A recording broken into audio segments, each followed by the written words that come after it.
मुख्यमंत्री लाडकी बहीण या योजनेच्या तिसऱ्या हप्त्याचे पैसे महिलांच्या अकाउंटमध्ये जमा झाले असून त्याचा आनंद आणि सुख लाडक्या बहिणींच्या चेहऱ्यावर स्पष्ट दिसत आहे। मुख्यमंत्री लाडकी बहीण योजना ही मुख्यमंत्री एकनाथ शिंदे यांची महत्त्वाकांक्षी योजना आहे।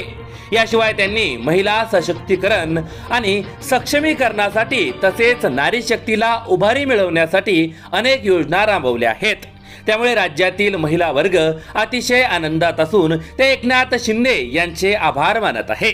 मुख्यमंत्री एकनाथ शिंदे यांच्या पुढाकाराने सुरू झालेल्या लाडकी बहीण योजनेवर राज्यातील तमाम महिला खुश असून नारी शक्ती मुख्यमंत्री एकनाथ शिंदे यांना भरभरून आशीर्वाद आणि पाठिंबा देत आहे। हाच मुख्यमंत्री पुन्हा पुन्हा मिळावा असा आशीर्वाद देत आहे। आपल्याला माहित आहेच की ग्रामीण भागातील महिलांना आर्थिक टंचाईला नेहमीच सामना करावा लागतो।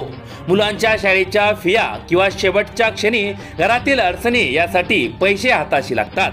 खात्यात पैसे जमा झाल्यामुळे अनेक किरकोळ अडचणीवर मात करता आल्याने महिला आनंदाने सांगत आहे। दरम्यान मुख्यमंत्री लाडकी बहीण योजना सुरू केल्यानंतर राज्यातील विरोधकांनी त्यात खोडा घालण्याचा मोठा प्रयत्न केला।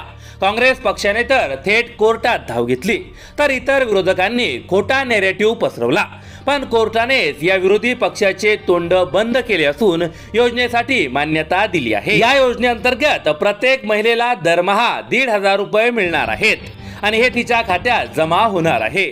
माननीय मुख्यमंत्री एकनाथ शिंदे यांच्या सरकारने पूर्ण वर्षाची रक्कम यासाठी बाजूला काढून ठेवली आहे। महिलांचे सर्व हप्ते व्यवस्थित आणि वेळेवर जमा होतील याची खात्री आता महिलांना पटली असून आगामी विधानसभा निवडणुकीत हेच सरकार सत्तेवर यावं अशा शुभेच्छा आणि सदिच्छा महिला देत आहे।